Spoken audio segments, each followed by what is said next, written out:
Salam sejahtera. Ini berita paling teruk dan paling buruk malang yang diterima oleh Perikatan Nasional.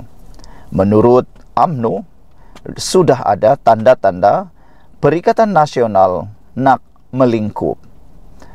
Kenyataan Mursyidul Ampas untuk meletakkan calon di kesemua kerusi milik ahli bersatu yang berpaling tada memberi petanda Perikatan Nasional bakal melingkup.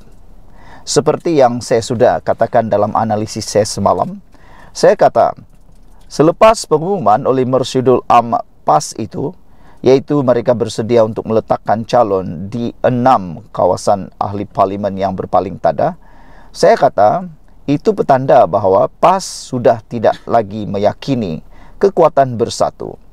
Hal ini kerana Bersatu telah kalah di PRK Kuala Kubu Baru baru-baru ini. Ada yang kata kalau calon PAS yang mungkin diletakkan di sana, besar kemungkinan mereka akan menang. Perikatan akan menang. Ditambah pula, ramai yang berpendapat dan bersetuju bahawa kekuatan sebenar Perikatan Nasional bukan pada Bersatu, tetapi pada PAS. PAS memiliki akar umbi jentera yang kuat. Berbanding dengan Parti Bersatu, mereka tidak mempunyai akar umbi yang kuat. Bahkan, jentera mereka adalah jentera yang amat lemah menurut para netizen. Oleh sebab itulah, ramai yang menganggap PAS sudah tidak meyakini Bersatu lagi. Hal yang kedua ialah, PAS mungkin dapat menghidu betapa lemahnya kepimpinan dalam Parti Bersatu, betapa lemahnya pengawalan oleh Parti Bersatu terhadap ahli-ahlinya, sehingga dapat dilihat sekarang ada masalah dalaman berlaku dalam Parti Bersatu dan melalui ada yang berpaling tadah itu menunjukkan tidak dapat dikawal ahli-ahlinya. Pengarah komunikasi UMNO, Datuk Lokman Nur Adam berkata, apabila seorang Mursyidul PAS bersuara, ia menandakan pemimpin tertinggi parti itu tidak lagi menghormati rakan gabungan mereka. Apabila Lokman Nur Adam mengatakan seperti ini, mereka atau netizen pengikut Lokman Adam ada yang menulis komen, kata mereka, biasalah, PAS itu memang macam tu, kata mereka, suka bermain kayu 3, suka bermain 2 kolam, katanya. Ini apabila UMNO sendiri telah pun berpengalaman, telah pun terkena oleh PAS semasa dalam Mufakat Nasional. Menurut Lokman, ia secara tidak langsung memberi isyarat bahawa suara Bersatu tidak lagi laku dalam Perikatan Nasional. Kita lihat Bersatu sudah hilang taring akibat daripada pelbagai perkara yang menyebabkan PAS sendiri tidak menghormati kepimpinan Bersatu Perikatan Nasional. Terlebih dahulu, saya nak beri peringatan kepada Bersatu. Bila Mursyidul Ampas ini mula buka mulut, ini bermakna suara Bersatu dah tak laku lagi. Inilah gambaran jelas bibit awal kehancuran Perikatan Nasional, di mana suara Mursyidul Ampas mendahului pengerusi Perikatan Nasional, iaitu Tan Sri Muhyiddin Yassin, katanya dalam ulasan terbaru menulis video di Facebook. Ini benar. Kata penganalisis politik, benar, kerana Perikatan Nasional pengerusinya ialah Tan Sri Muhyiddin Yassin.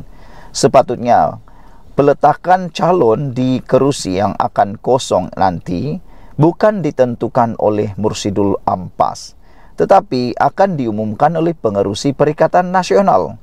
Buat apa lagi Muhyiddin sebagai pengerusi Perikatan Nasional kalau pengumumannya dibuat pula oleh Mursyidul Ampas? Lebih baik Mursyidul Ampas itu yang menjadi pengerusi Perikatan Nasional.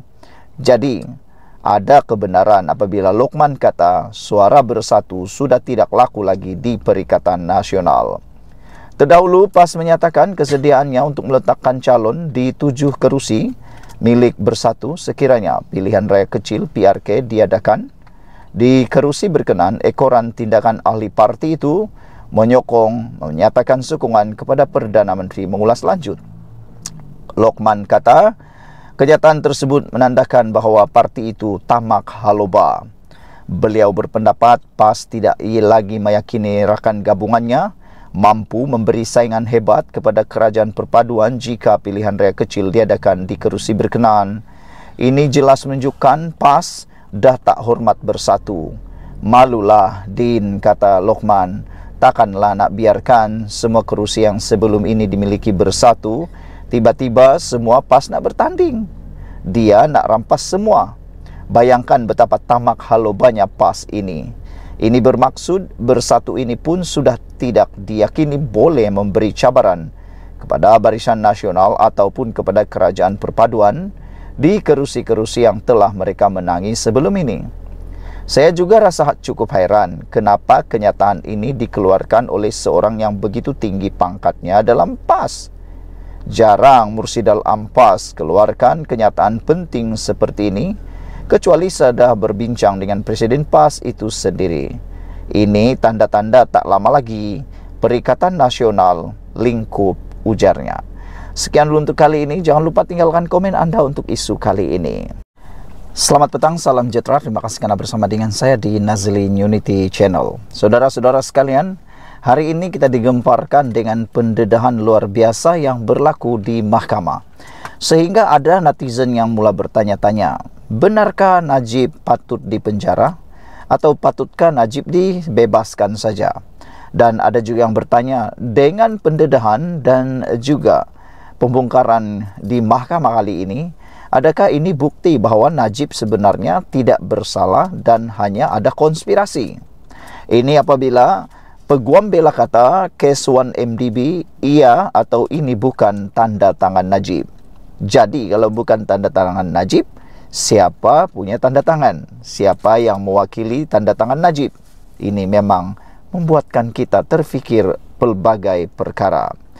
Pasukan pembelaan Najib Razak berhujah, bukan tanda tangan bekas Perdana Menteri itu yang tertera pada 5 resolusi pekeliling DCR pengarah untuk 1MDB mendapatkan pinjaman Amerika Syarikat dolar 975 juta daripada Deutsche Bank AG. Bagaimanapun, pegawai penyiasat SPRM Nur Aida Arifin tidak bersetuju dan mengulangi bahawa tanda tangan pada 5 dokumen bertarikh 2014 itu sepadan dengan tanda tangan Najib.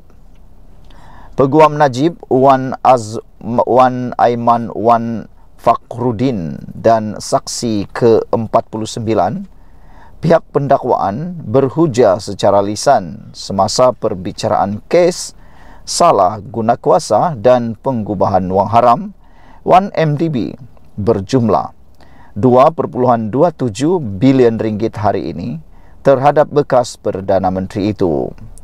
Dua hujah yang bercanggah itu mengenai tanda tangan pada 5 dokumen yang dikaitkan dengan pertuduhan salah guna kuasa keempat terhadap Najib. Pertuduhan keempat yang merupakan sebahagian daripada 4 dakwaan salah guna kuasa dan 21 pertuduhan pengubahan wang haram menuduh Najib menggunakan kedudukan badan awamnya ketika itu untuk mendapat suapan berjumlah 44,570,920 ringgit dan 70 sen. Dokumen yang dimaksudkan itu dikaitkan dengan Najib yang didakwa menyalahgunakan kuasanya untuk membolehkan cabang tenaga 1MDB memperoleh pinjaman Amerika Syarikat dolar 975 juta itu. Semasa prosiding hari ini, di hadapan Hakim Perbicaraan Colin Lawrence Sequeira, Wan Azwan sedang membandingkan tanda tangan pada 5 dokumen itu berbanding dokumen lain yang mengandungi tanda tangan Najib yang disahkan. Semasa membentangkan 5 dokumen itu di mahkamah, peguam bela itu berhujah tanda tangan padanya tidak sepadan dengan tanda tangan Najib sendiri melihat tanda tangan pada dokumen DCR itu. Walaupun Nur Aida bersetuju terdapat sedikit perbezaan untuk garisan pada 5 dokumen itu, dia mengulangi bahawa ia memang milik Najib.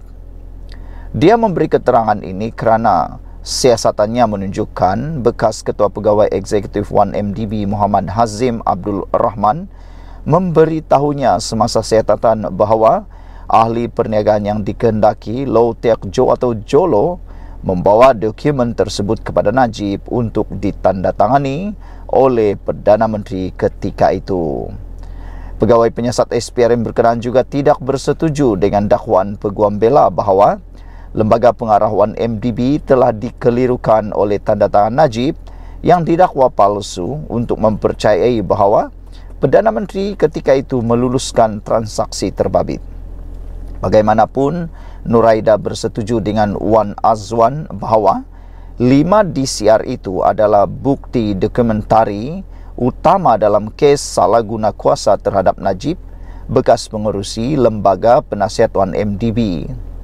1MDB telah meminta pinjaman AS 975 juta untuk membeli balik saham syarikat pelaburan Malaysia itu dalam Abar Investment PJS pada 2014. Perbicaraan di hadapan Hakim Sukera bersambung pada hari Isnin minggu depan. Najib dibicarakan atas 4 pertuduhan salah guna kuasa dan 21 pertuduhan penggubahan wang haram membabitkan dana RM2.27 bilion daripada 1MDB. Bagi 4 pertuduhan salah guna kuasa, bekas Perdana Menteri itu didakwa melakukan kesalahan itu di Islamic Bank. Sekian dulu untuk kali ini. Jangan lupa tinggalkan komen anda, tekan butang subscribe. Kita jumpa lagi.